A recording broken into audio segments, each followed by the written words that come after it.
Thank you very much for listening to this week's share on the Sedra of Vayechi, the final Sedra in the book of Bereshis, and also on Friday, the coming Friday, we have the fast of Asara B'Teves, which is the 10th day of Teves. Uniquely among all of the fasts, we fast on a Friday, so the fast does go in to Shabbos very slightly, which is very unusual because often if a fast day coincides with Shabbos, we will, except for Yom Kippur, either postpone it by a day, nidcha, or bring it forward like we do with Tanis Esther. We fast on Thursday, but we fast on Asar B'Teves on Friday, and this is perhaps understood by the fact that in the prophet Yechezkel, the fast is referred to as Be'etzem Hayom Hazeh, that very day, and that is an indication of the importance of the actual date of the 10th of Teves. And there's a certain irony in this, in as much as there are other catastrophic events that happened around the time of the 10th of Teves, on the 8th and the 9th especially. And on the 8th of Teves, we have the Septuagint, according to certain opinions, which is the translation of the Torah into Greek at the request of Ptolemy, and this is considered a very sad day that the Torah was translated into Greek. And we have the death of Ezra the scribe on the 9th of Teves, which again, the incredible achievements of Ezra in terms of starting the process of the rebuilding of the second Beis Hamikdash and reinstituting basic practices of Judaism that a very assimilated section of Jewish people had stopped practicing, and he reestablished these. But his passing was a great loss. And then we have on the 10th of Teves the siege that began with the arrival of Nebuchadnezzar, the emperor of Babylonia.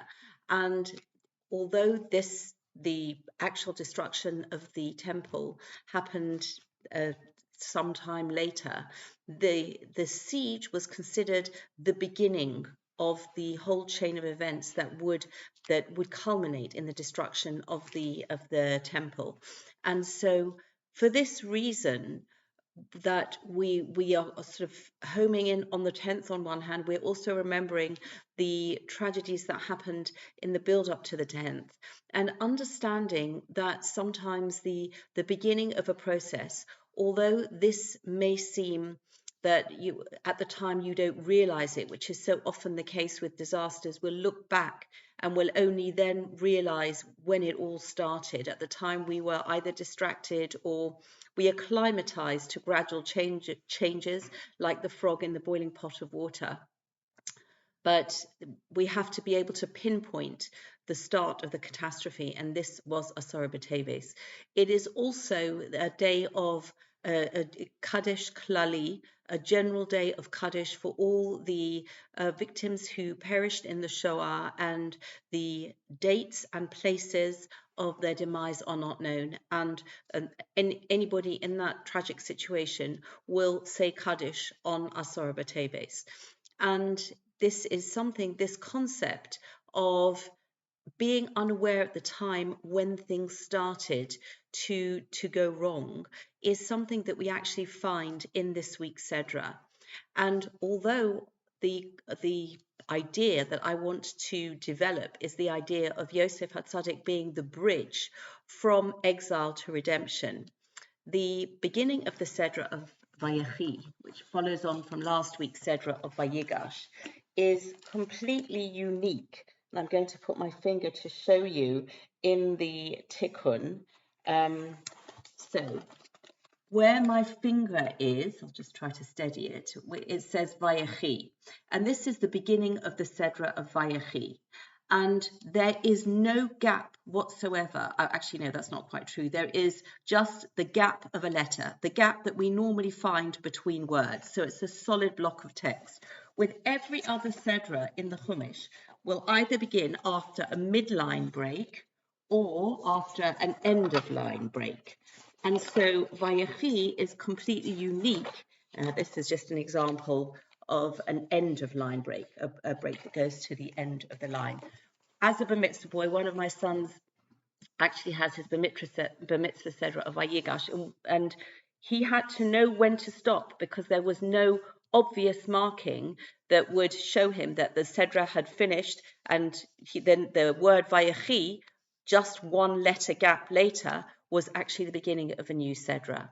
And the rabbis pick up on this very unusual circumstance, and they say that this was a time of darkness, that there are a few reasons given as to why the Sedra of Vayechi, which although it means and he lived, is the Sedra that tells of Yaakov Avinu's passing. It also, at the end of the Sedra, we have Yosef Hatzadik passing as well, passing away. And this concept of darkness at the beginning is the allusion to the fact, one of the explanations is that this was the start of the exile in Egypt, of going, even though at the point of Vayechi, where it begins, Yaakov and his entire family seem to be very comfortably settled in the land of Egypt. Yosef is still a very powerful man, and everything seems to be fine.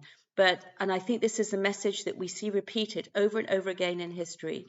Everything seems to be fine in the lands of our exile, but there are imperceptible changes that gather momentum and culminate in, as we turn the page into the new book of Shemos, the following Shabbos, we'll see how that escalates and becomes very much more intense, but it begins here. And this is one of the reasons given for this very unusual presentation of the Sedra in the graphic layout of the Torah. The idea that I want to focus on in terms of Yosef's, and it seems almost incongruous to speak of it, because if we then unusually jump to the end of the Sedra and read the final section, the Shvi'i, so that is chapter 50, verse 21. Va'ata, and now, al tira'u, don't be afraid. Anochi achalkel eschem, I will provide for you, ve'estapchem, and for your children, va'yenachem osam, va'yadaber al libam. And he comforted them and spoke to their hearts. Vayeshev Yosef b'Mitzrayim hu uvei soviv. Yosef lived in Egypt, him and the house of his father. Vayechi Yosef mea ve'eser shonim. And Yosef lived for 110 years. Vayar Yosef Vayar Yosef le'Ephraim b'nei Shilshem gam b'nei Mocher ben Menashe yuldu al birkei Yosef. And Yosef saw children of a third generation born to Ephraim, the sons of Mocher. Menashe's sons were born, and Yosef raised them on his knee. Vayomer Yosef elechav anochi meis ve'Elohim pokod yifkod eschem ve'hela eschem min haaretz. Yosef said to his brothers, he had a premonition that he was about to die, and he says to his brothers, Hashem will surely come to your aid. That's one explanation. This phrase, pokod yifkod, will remember, is how I have, God will surely remember you. This is how the Gutnick translates it. But it's obviously not using the word zachar, which is the usual way to say remember. But this is something special. V'hela eschem min haaretz hazos el haaretz asher nishba la'Avraham liYitzchak Yaakov, and he will bring you out from this land to the land that he swore to Avraham, to Yitzchak and Yaakov.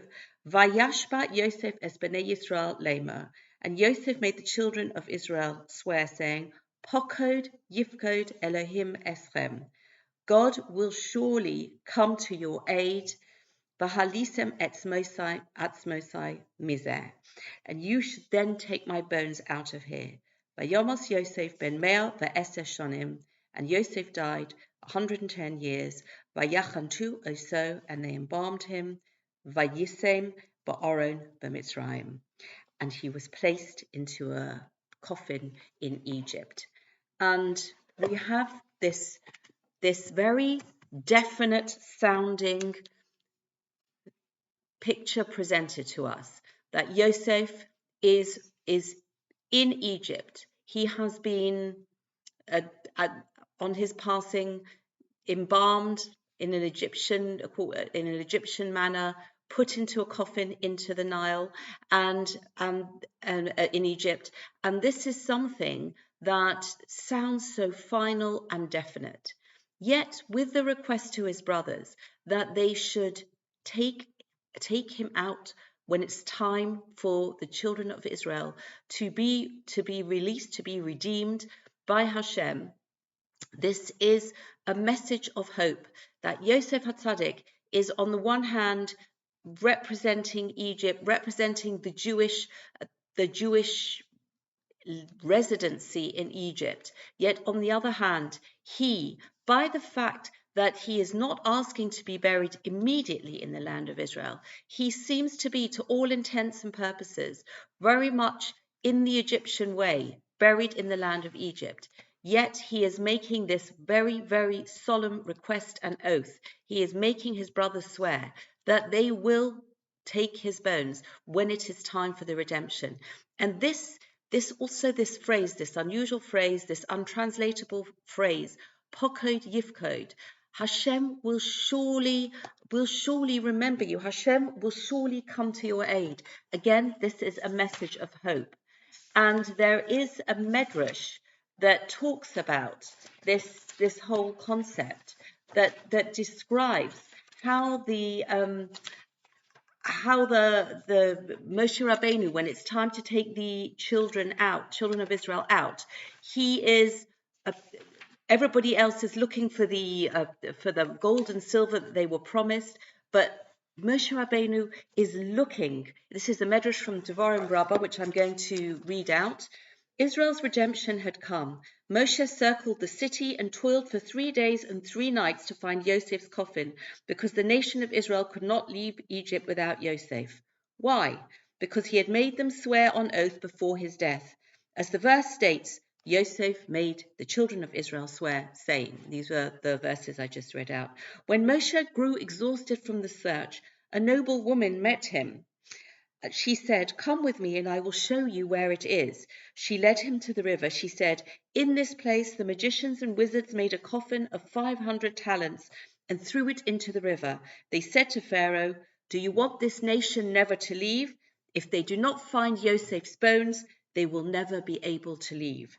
Immediately Moshe stood at the banks of the river and said, "Yosef, Yosef, you know that you swore to Yisrael, God will surely come to your aid. Pokod yifkod eschem. Give honor to the God of Israel. Do not delay the redemption of the nation of Israel.